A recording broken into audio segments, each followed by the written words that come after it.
Thanks for checking out the Ideal Impact Podcast, where we discuss 5 key skills and the impact they can have on your life, as well as some major issues in society. You ready to get after it?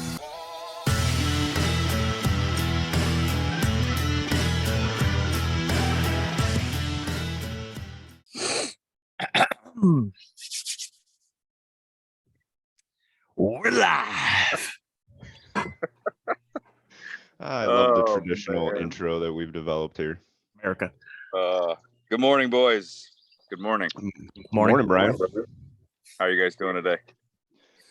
Fantastic. Good. Yeah, it feels great. It's different recording early in the morning than our typical 7 or 8 o'clock at night. But so still waking up. Been up since 5. Doing my morning routine, and I know that you guys have been getting it in this morning already as well. But overall, great, and looking forward to the day. Right on. Randy, how you feeling this morning? I feel fantastic. I'm not at work right now, so that's a plus. Always. Well, technically you are. Technically, we're working right now, if you think that's true, but I like this work. Yeah, I don't know. There's that old saying: you never work a day in your life if you love what you do. So that's true. Like this isn't work. Nah, that's the journey that we're on. We're on that path to not. Well, for me, I'm lucky enough to be in that position already, but we're on that journey together to never have to work a day in our life, and that's the beautiful part about what we're doing. Yeah.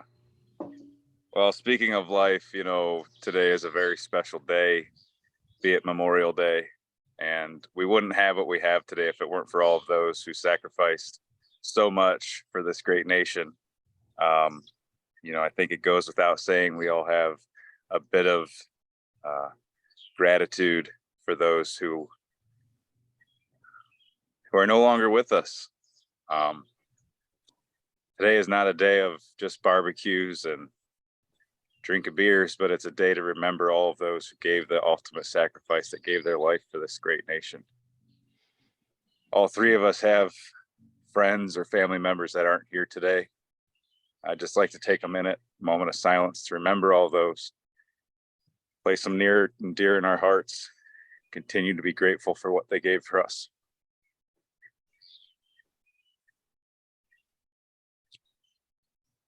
Gentlemen, it's an honor. It was a privilege to serve with you guys.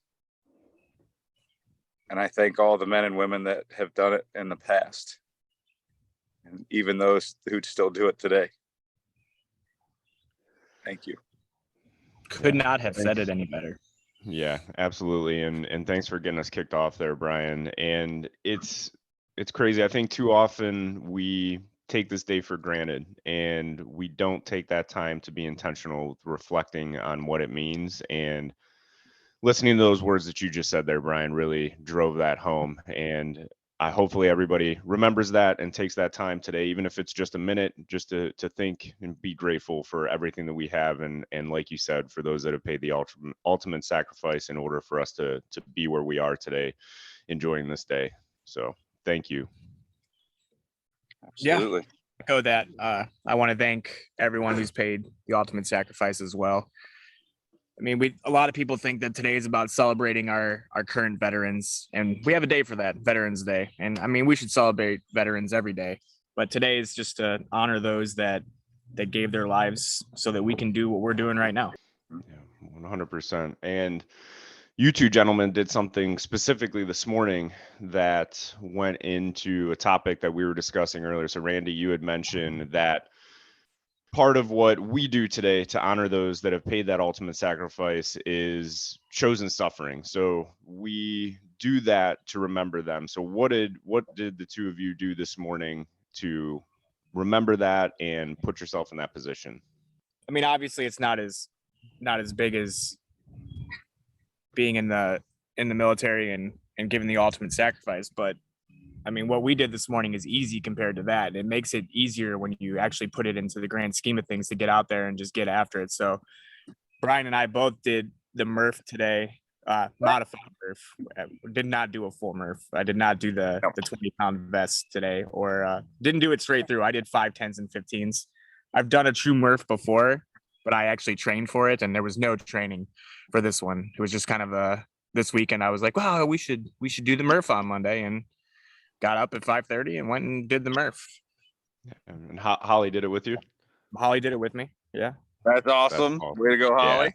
Yeah, we went way over to go, the Holly. local high That's school and we knocked it out. Yeah, it sucked. That's the whole point. It's supposed to suck. Did yeah, you that's actually, not an easy thing to do with no training, like you said. you said you got to run yours on the track? Brian, I where'd you did run mine yours? running laps around my house because my kids were inside sleeping. It was miserable. I got it done, but today was a little different. Most days when you're trying to do that workout or that routine that you're not really feeling, you have to find a different mindset. Today was a little easier, man. There was a lot of pride that you felt right here, knowing why you were doing it. So I'm proud that I had the opportunity to do it. Yeah, it's a privilege to be able to do those things, right? Like we often talk about gratitude. That's something that I use in my everyday life. Every morning I get up, close my eyes for 5 to 10 minutes and just think about all the things that I'm grateful for, and my health often being one of them. The ability to do the things that we do, to do Murphs, to run marathons, to do hit workouts, everything like that, it's a privilege that we have, and it's something to always be grateful for, that we have the ability to do those things. So I think that's a good reminder. And for myself, so I woke up this morning, did my morning routine, and got on here and started recording this. I am doing a 10-mile, 50-pound ruck this morning after we get done recording. So I'm going to be doing the Murph tomorrow. I am going to push myself and push through and wear the 20-pound vest, something that I have never done before. So I've done the Murph before, but always done it modified. No longer living that life, no longer taking the easy way out. And I'm not saying that you guys did that. That's exactly what No. saying. I've been running. I've been training, I've been doing all these hit workouts, so it's different. You guys got up and decided to do that today and haven't been training specifically for this. I've been not training specifically for it, but doing the same exact type of workout. So I'm not I'm not trying to dog you guys, I promise. And I did my first Murph with Randy, and Randy wore his vest and he did the full Murph, and I did a modified version. So we have all been there. I'm not saying there's anything wrong with doing that. Randy, I'm catching he's talking. We got a cripple on one side and an old man on the other. I'm just saying that you guys need Well, to it level sounds up. like That's all I'm here. I'm here to push you further this morning. Appreciate that. Yeah, absolutely. We all need that. I'm all about some activity is better than no activity. 100%. The only workout, the only bad workout is the workout that didn't happen. We've said that before as well. One thing that you said, Brian, that was something that ties back into what we talk about with our coaching and this discipline that we leverage. So when you're going through these really hard things, when you're pushing yourself and you're challenging yourself, if you don't have a deep sense of why you're doing those things, it's going to make it that much more challenging. And chances are, if you don't have a deep sense of why you're doing it, there's a good chance that maybe you won't be able to do it for the long haul. Maybe you'll be able to do that one workout, but are you going to be able to do that 500th workout, that 5 years down the road? Are you going to continue to keep going, continue to keep grinding? So something that we talk about is, what is your why? What is the deep purpose that you want to go on this journey of becoming the most disciplined version of yourself? So for you today, Brian, you had mentioned that was to honor those that have paid the ultimate sacrifice, but that's one workout. So what's your personal why going through this journey? That's something that I want everybody to think about today. And maybe that's it. Maybe that it is to, we've read David Goggins, we've listened to him. He has done crazy challenges in order to help raise money for fallen U.S. service members. And that is something that drove him to accomplish those incredible goals that he had running the is it Badwater? The 135, the Badwater 135. Ultimately, that's a deep rooted why. And it's the same thing. If you're going, discipline is doing something consistently over a very long period of time. Motivation, that will get you started. You may be highly motivated to go out there and do something really hard, but when things get challenging, for instance, it was only a 3.35 mile run for me the other day, but it got very hard. My legs were sore. I had worked out in the sun. It was just one of those days where I wanted to quit. And I got to the bottom of that hill, and if I was simply motivated to get started on that run and I had zero sense of discipline and zero sense of why I was doing what I was doing, when I got to the bottom of that hill going up, I absolutely would have quit. Every ounce of me wanted to quit. My legs hurt, my lungs were on fire. And I reminded myself that I had half-assed everything in my life. I had done that for so long, and I am done doing that. So I dug deep. I reminded myself that I would not be happy unless I pushed 100%. I finished that last, like, it ended up being like a mile after that hill. And I finished that last mile. I think the last half a mile was running like a 6:55 mile pace. And Nice. that's after I wanted to freaking quit.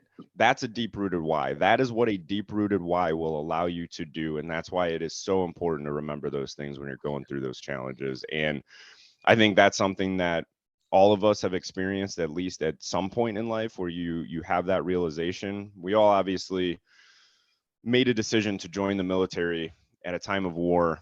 And although there may have been other incentives there, where for Randy and I, it was student loan repayment and the financial aspect, but we knew what we were doing. We knew that there was the potential and a very high likelihood that we would deploy. Now, for Randy and I, we did not deploy, but when we signed up, it was still going on. It was 2010. And we knew what we were doing, and there was more to it. And we've joked around about the financial aspect, but again, there was a deeper why there. I mean, for me, it was, I don't want there to be something in my life that I regret not doing. And I always thought about joining the military, and I kind of wanted to do it after high school, and I ended up going to college, and I was like, if I don't do this, I'm going to regret it. So I did it. That's like a lot of things, like the marathon. I was like, if I don't do this at some point in my life, I feel like I'm going to regret it if I don't do it. So I did it. Getting my master's, I felt like if I don't do it, I'm going to regret it. So a lot of the stuff I do is I just don't want to regret it later on in life. Yeah. I think that's a deep rooted why, right? To be able to place yourself in the future from a mind, like to imagine that, envision that, and realize that you would have that deep sense of regret. That's a deep rooted why. Brian, do you have anything that comes to mind when we talk about that deep rooted why? Yeah, I mean, for sure, there were times in my life that I did not put my 100% effort in. You know, you said that you half-assed stuff. Well, I did a lot of the same, you know, and I've realized late in life now that, you know, I regret that. My deep-rooted why now is my boys. I am a single father. They love their mother and they have her, but I want them to have me for as long as they possibly can. And a big part of that is taking care of myself physically. They are a big part of why I finish workouts. You see all these young people that lose parents early in life from heart attacks, diabetes, this, that, and the other thing.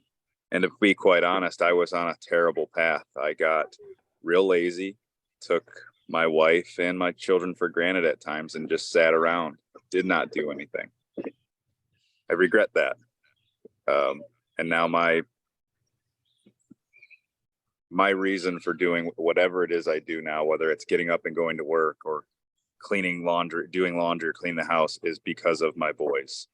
And I'm prepared and determined to give them the best possible chance at life. And to do that, I need to be around for them. So, yeah, 100%. I think about that too. So I'm not a dad, and I'm 36 years old, about to be 36 and a half.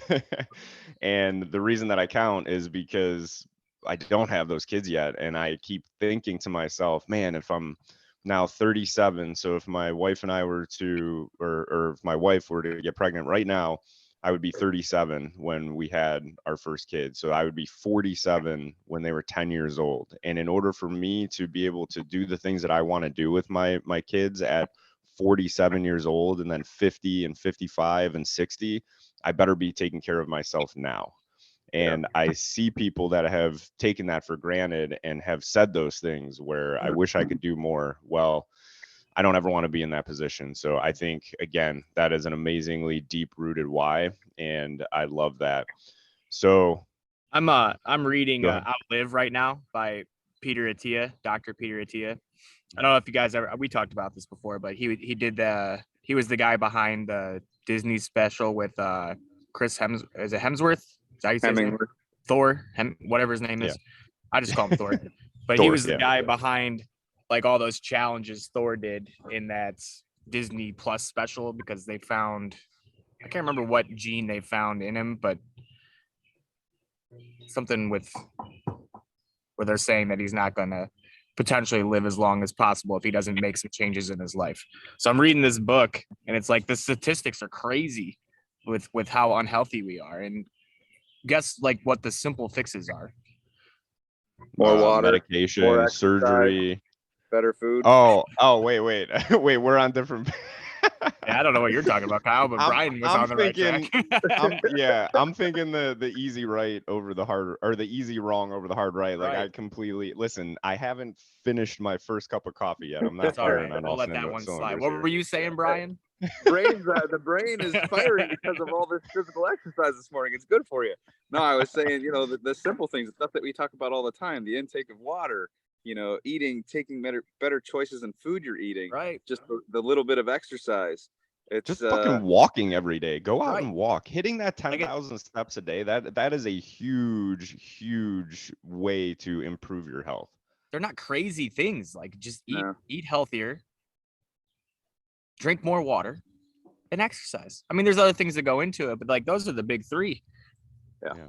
And a lot of Take people care just of your- aren't doing these things. No, take care of your mental health as well, because in order for you to perform at your peak physically, it's a lot easier to go out on a run if you're not, or even a walk, whatever, drink water, any of those things. It's a lot easier to do when you're feeling well from a mental health standpoint. So if your mental health is misaligned, definitely take those actions to get that moving in the right direction. And part of that is moving, is Right. doing the things that we're saying. So they go hand in hand, both help each other. But don't forget, don't focus on just one. Try to make sure that you have a balance towards both. Trust me, like I think- during the Murph this morning, it sucked, and it was painful, it was uncomfortable, but I feel great now. I'm awake, like I feel good. Likewise. It's good stuff. And one thing that we haven't talked much about, but there is this mental health crisis in the military community. We have all experienced that firsthand. It was absolutely devastating to the families that those people had around them, obviously, their brothers and sisters in the units. So if you're out there and you're struggling, like, it is completely fine. And we've all had to ask for help. All three of us at one point in time have needed help. There are certain times where discipline, all of the things that we talk about just aren't enough, and you need somebody there to help you, whether it's a professional, whether it's friends, whether it's a coach, whatever it may be. Whatever you need to do to get yourself squared away, take those steps, take those actions. You can get through it. You absolutely can get through it. Even when you feel like you're at your absolute lowest, there are ways to get out of that. And I know sometimes it doesn't seem believable, but from those of us who have been in some really dark places, it is 100% possible to get out of it, but you probably need some help. So don't hesitate to ask for it. Don't be embarrassed. Don't be ashamed. Just do it. You won't regret it. I will second that, as a person who at one point in my life had to take that step and look for help. Life is a very precious thing, and it only takes one question of, can you help me, to start getting through something. I was gonna say that's where that chosen suffering comes in. Which suffering do you want that to be? Do you want it to be you just suffering alone in agony, trying to get through it by yourself, or do you want the suffering to be you opening up to somebody and getting help? Either way, it's gonna be hard. Like today for me, it was easy to get through the MRF, because all I kept thinking about, like we were talking about motivation. Well, I was motivated today, and sometimes you can rely on that, but not always. It's super easy for me to go out and do a hard workout, but like I was thinking the whole time about Michael Mansour. Like that's what I was thinking about in my head. Grenade pops in the room. He has like a second to make a decision. What decision does he make? He jumps on the grenade. Like that to me is wow. Like the fact that he did that in such a short period of time, I can suck it up and push myself through a workout. And like this is something that I think about on I try to think about on a daily basis, because without guys like that, like we wouldn't be allowed to do the things that we're doing right now. So if that doesn't push you to work harder, then I don't know what will.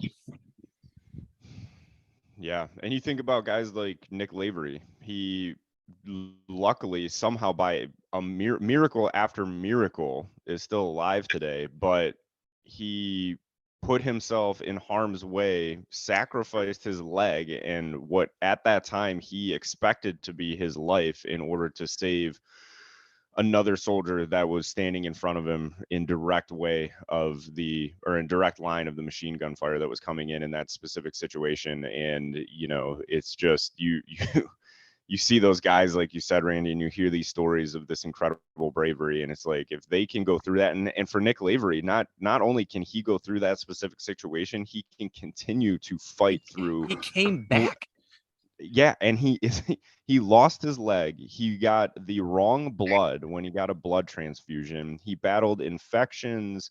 I mean, it was just, again, miracle after miracle. And then he went back to active duty and is still an active duty Green Beret, not sitting behind a desk, not pushing papers. The man is an active duty Green Beret, still serving. He went back to Afghanistan a couple of years after, you know, the incident where he lost his leg. I mean, that's just incredible. The level you're capable of so much more, and there are story after story, legend after legend that we look at through our military history in the United States, and think about those people out there that have done that. When you're going through it and when you're thinking, oh man, I got to run a mile.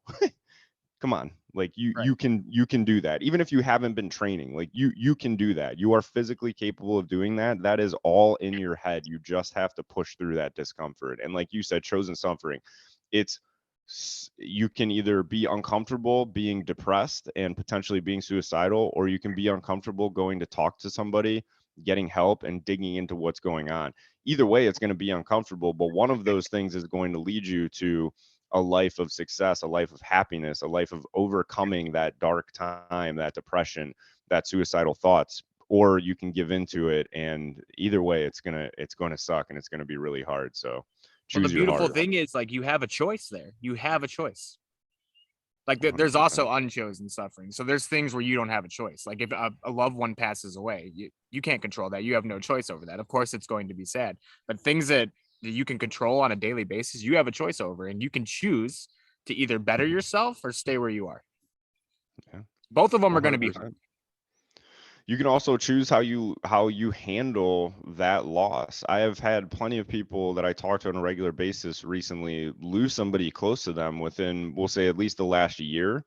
And many of the people that I talk to, they're sad, they're upset that they lost that person, but they look at it as, you know, for instance, somebody, they lost their father not that long ago, and yes, they're sad, they were devastated from that incident, but they looked at it, hey, I didn't have the relationship that I wanted to with my father, and I lost him way earlier than I was ready to do that. However, I learned a lesson from that, and I'm applying that to my life with my children. And I'm not going to do the same things that happened in my father and I's relationship. That's not going to happen in mine and my kids' relationship. I learned that lesson. So there's always something positive in every situation. And that sounds crazy to say, but that is where the power of mindset and the ability to control your mindset and overcome those things come in. So again, there's always something positive out there, even in what seemed like the darkest of times. So you could choose a life that in honor of those people that are no longer here. Exactly. So we're going to keep this one short today. And so again, we wanted to say thank you again to all of those that have paid the ultimate sacrifice, and not only them specifically, but their families as well. Randy, any closing thoughts? Just can't say how grateful I am to live in this great nation. We're so lucky, and people just don't understand it. They don't get it.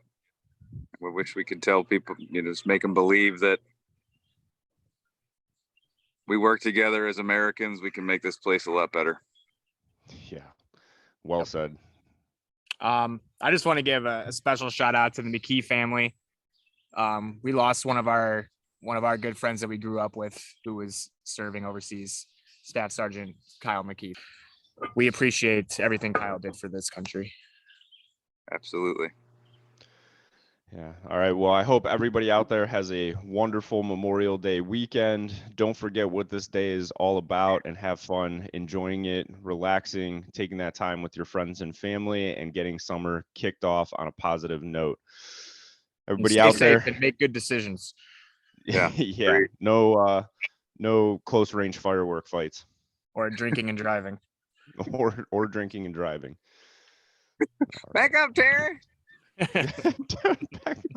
Oh my God. That's one of my favorite videos on the internet. Loved it. Throw it in reverse, Terry.